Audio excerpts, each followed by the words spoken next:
You spend more than a decade of your life sitting in classrooms, listening to lectures, completing homework, memorizing facts, and preparing for tests.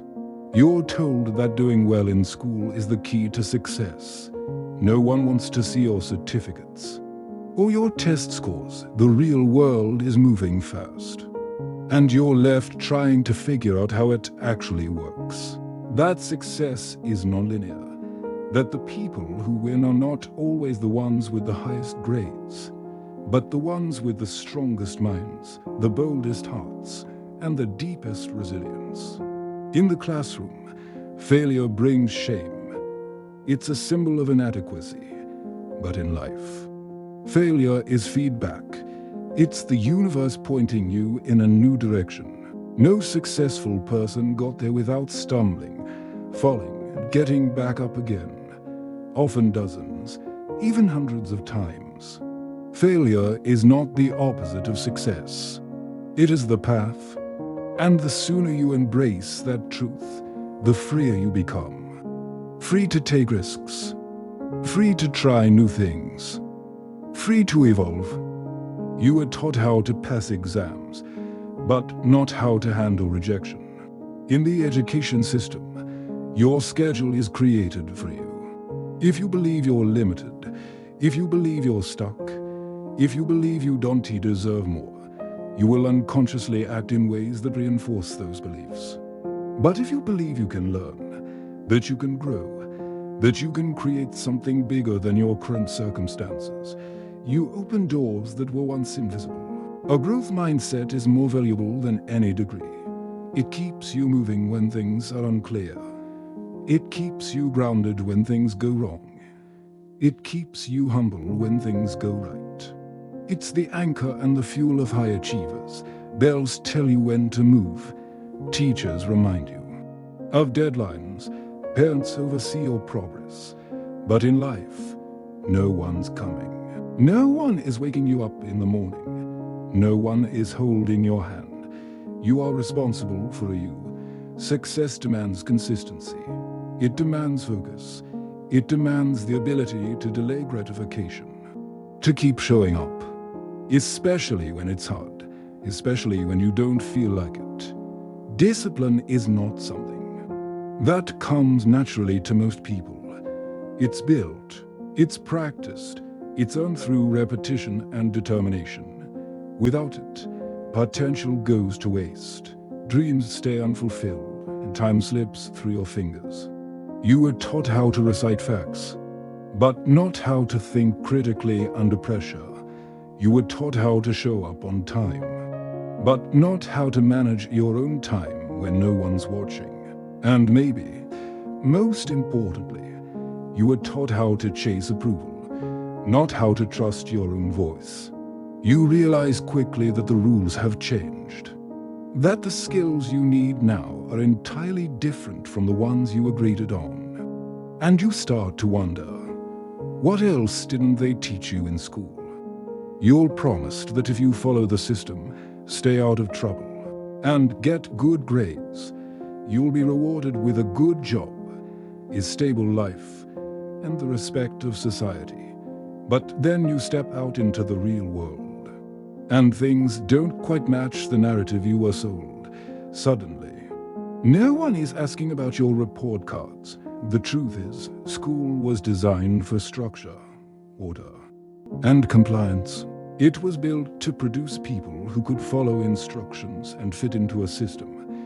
But success, real, lasting success, doesn't come from following a script in school.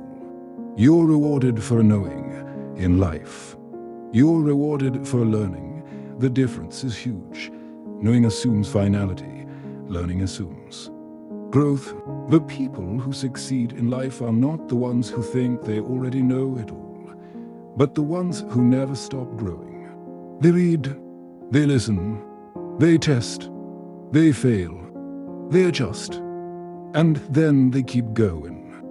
It comes from learning how to think independently, how to adapt, how to grow, and how to build something from the ground up. And those things, they're rarely found in a textbook. What school doesn't teach you is that life is messy. Success is not about memorizing the right answers. It's about being able to ask the right questions. Failure, something school trains you to avoid at all costs, is one of the greatest tools for success.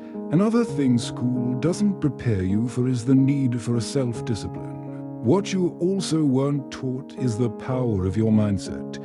Your internal world creates your external results. And while we're on the topic of internal skills, emotional intelligence might be one of the most critical, yet it's almost completely absent from most formal education. Asking for help might be seen as cheating, but in the real world, success is built on relationships, one of the most important aspects of adult life, yet one of the least discussed in school.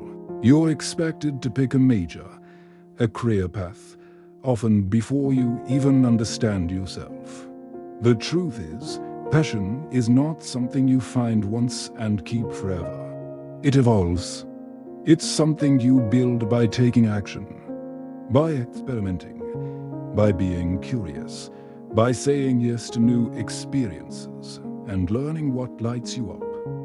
It will be built in the choices you make every day. You need to keep going, even when the path isn't clear. That's how success is made. Not by following someone else's formula, but by writing your own. The world doesn't need more rule followers. It needs more creators, more thinkers, more leaders. And you don't have to wait. You can start now.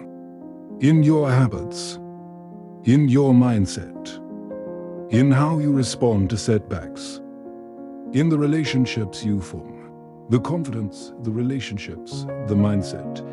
These are the very things that will define your future.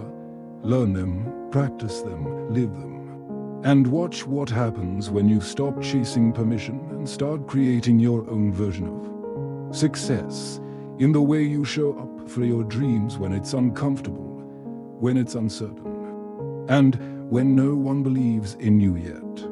Waiting for passion to arrive is a trap. Building it is a process, and that process starts with movement. You don't need to have it all figured out. You just need to start. Passion will meet you on the road. You may have learned how to solve algebraic equations, but were you taught how to manage a budget? School fills your days for you, but life gives you the wheel. You must learn to manage your time, protect it, and spend it on what truly matters. Distraction is everywhere. Temptation is constant. But those who win are not those with more hours. They're the ones who use their hours with greater intention. Time management isn't just a productivity hack. It's a life skill. It's how you make space for growth, for health, for relationships, for creation. How you spend your time is how you spend your life. Choose wisely. How to invest. How to build credit, avoid debt, or start a business. Likely not. In school, confidence is often tied to external validation. Awards, grades, praise. But that kind of confidence is fragile.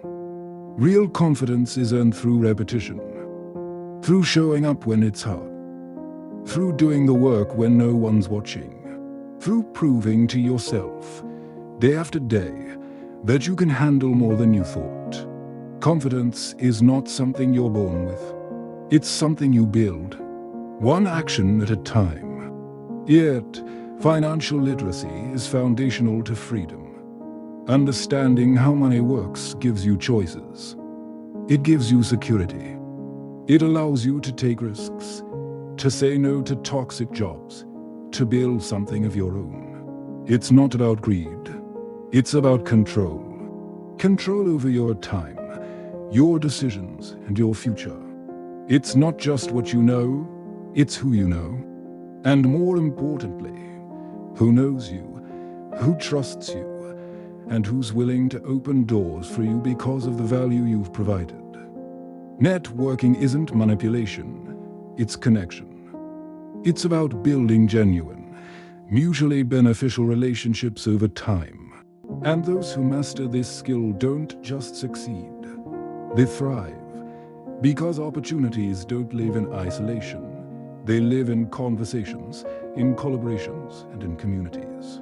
You are probably never graded on your ability to regulate your emotions, to resolve conflict, to empathize, to listen deeply, to navigate difficult conversations with clarity and calm. And yet, these are the exact skills that determine the quality of your relationships, your leadership ability, your ability to influence others and build trust. Emotional intelligence gives you the capacity to stay level-headed under pressure, to make decisions that aren't driven by ego or impulse, and to build strong, collaborative connections with people from all walks of life. These are skills you develop by paying attention, not to tests, but to people. Another unspoken truth is that success is not a solo act. In school, collaboration is often discouraged. You're told to do your own work. Then there's the topic of money. And let's talk about purpose. You've probably heard the phrase follow your passion, but school rarely helps you find it. And while we're talking about priorities, time is the one resource you can't get back. And finally, there's confidence, not the loud, arrogant kind, but the quiet, steady kind that grows from within. So, what they don't teach you about success in school is that your future won't be built in a classroom. You don't need permission. You don't need perfect grades. You need courage. You need commitment. Everything they didn't teach you in school, the resilience, the discipline, the emotional intelligence, the financial literacy, the self-awareness.